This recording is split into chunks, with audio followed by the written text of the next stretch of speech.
The sun rose softly over the still lake, its golden light scattering across the water like shattered glass.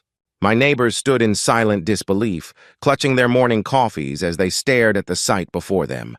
A solid 6-foot wooden fence now sliced straight through the middle of what had once been a shared lakefront paradise, splitting lawns, cutting off water access, and even severing the community dock in half like a bad magic trick.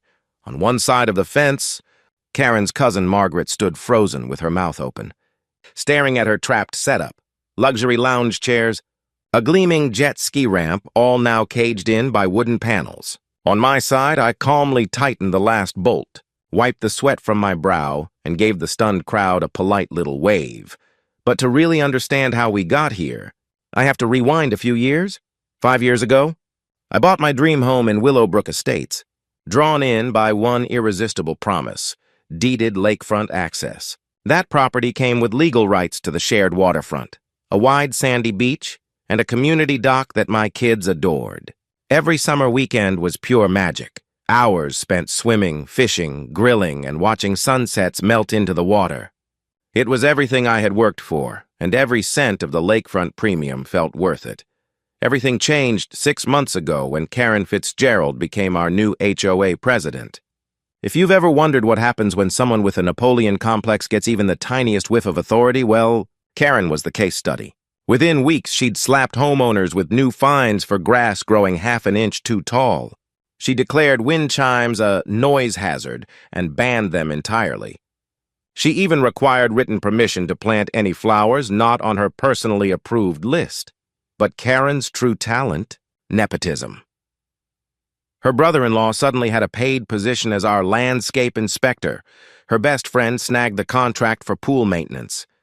And when her cousin Margaret flew in from out of state, Karen seemed to decide the HOA bylaws were more like polite suggestions. The first sign of trouble came on a quiet Tuesday morning. I stepped outside to find Margaret staking her claim on the shared lakefront. And I don't mean with a towel and chair. She was setting up what looked like a private resort, top-tier lounge chairs, a full speaker system, tiki torches, and workers installing a private jet ski ramp.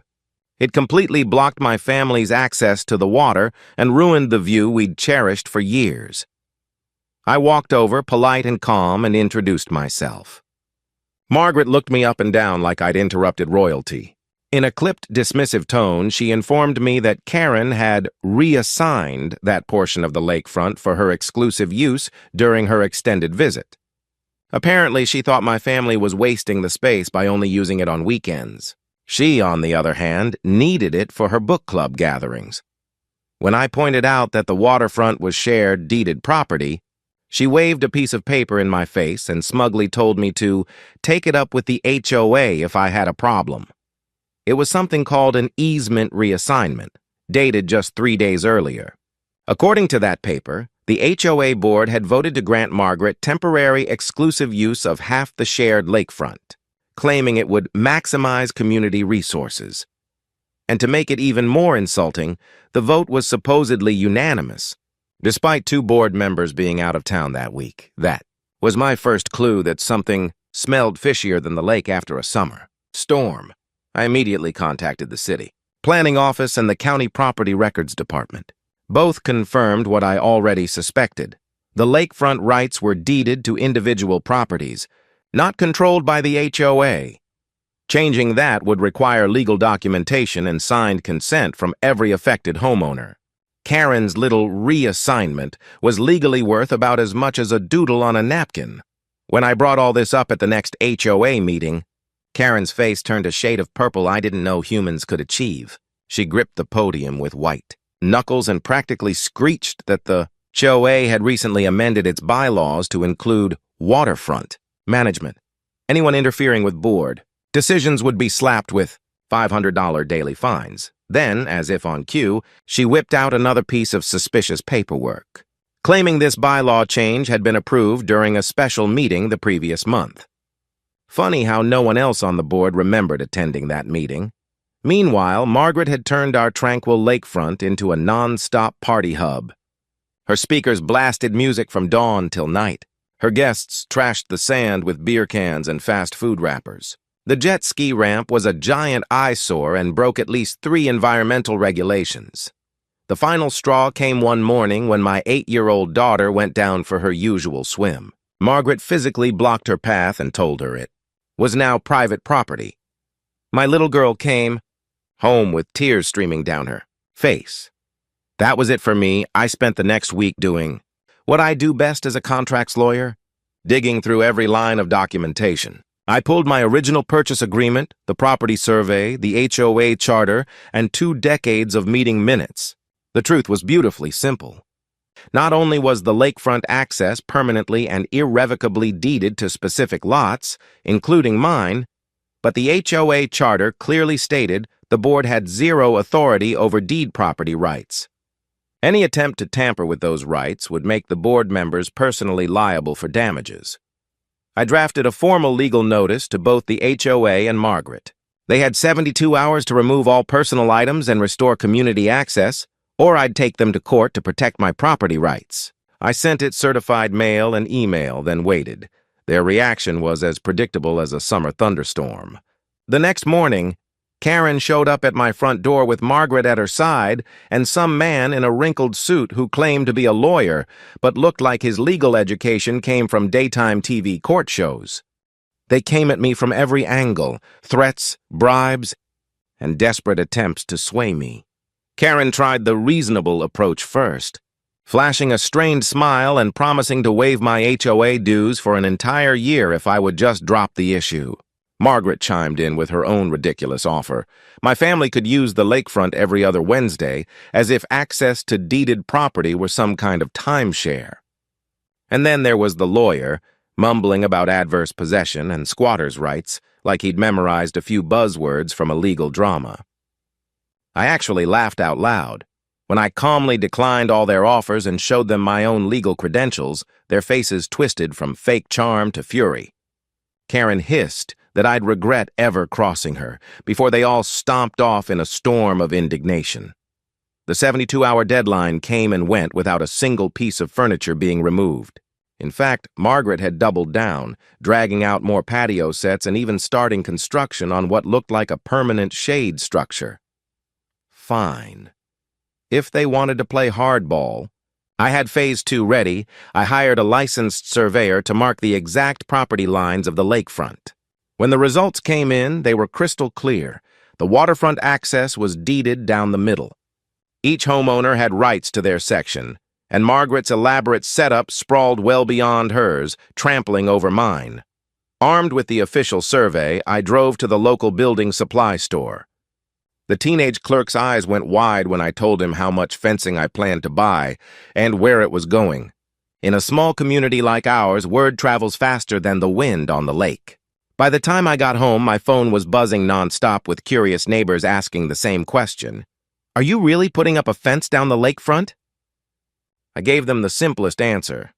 I'm just marking my property line. The next morning, just after dawn, I showed up at the lakefront with a professional fence crew. We had everything, permits, survey stakes, and enough fence panels to make Robert Frost smile.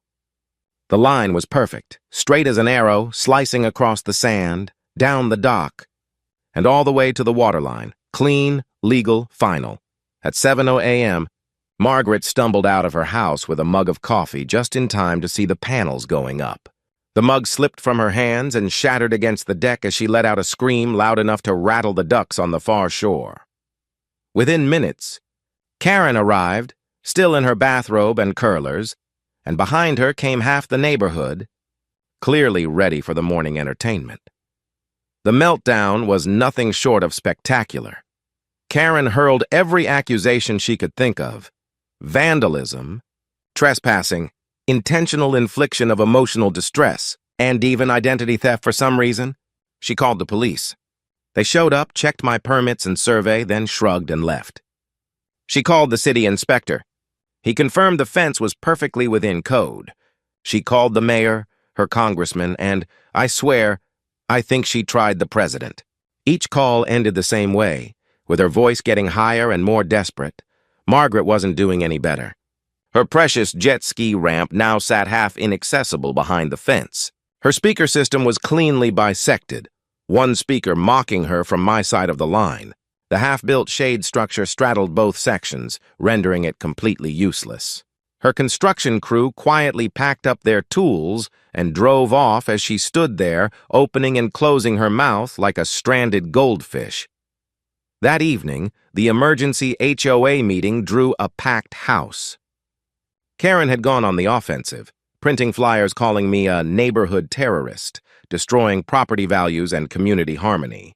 She stood at the podium, voice trembling with rage, demanding that the board fine me into bankruptcy and order the fence torn down.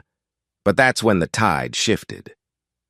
Tom Harrison, a retired judge who lived 3 doors down, stood up first. Calmly, clearly, he explained to the entire room that the board's recent actions had exposed them to personal liability. Sarah Chen, whose flower garden had been bulldozed under one of Karen's beautification projects, presented her own legal findings. Then more neighbors followed, one after another. By the time 6 homeowners had spoken, it was clear the Karen era was crumbling.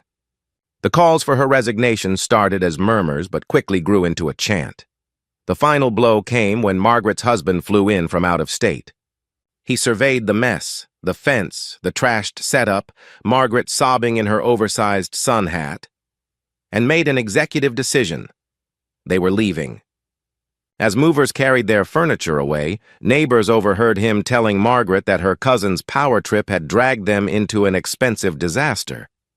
Karen made one last desperate play. She stood at the podium and dramatically announced that, as HOA president, she was issuing an executive order to have the fence removed.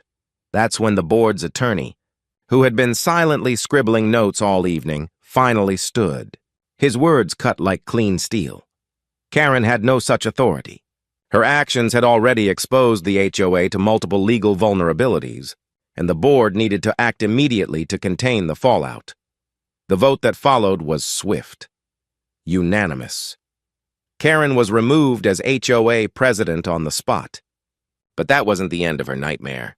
The board also voted to pursue legal action against her for misuse of HOA funds. It turned out she'd used the association's legal budget to pay for Margaret's bogus easement paperwork, and further accounting revealed she'd been skimming from the landscaping budget to pad her brother-in-law's fake inspection contracts. 3 months later, Karen stood trembling in front of a judge. Tears streamed down her cheeks as the verdict was read, guilty of embezzlement, fraud, and breach of fiduciary duty. Her sentence, 2 years probation, 300 hours of community service, and restitution of $47,000 to the HOA. The judge's closing remarks were scathing. He emphasized that abusing community trust for personal gain was a serious offense, one that came with real consequences. As the gavel came down, Karen broke down completely, sobbing into her attorney's arms. Her self-proclaimed reign as the neighborhood tyrant was over, not with a bang, but with the sound of her own downfall echoing through the courtroom.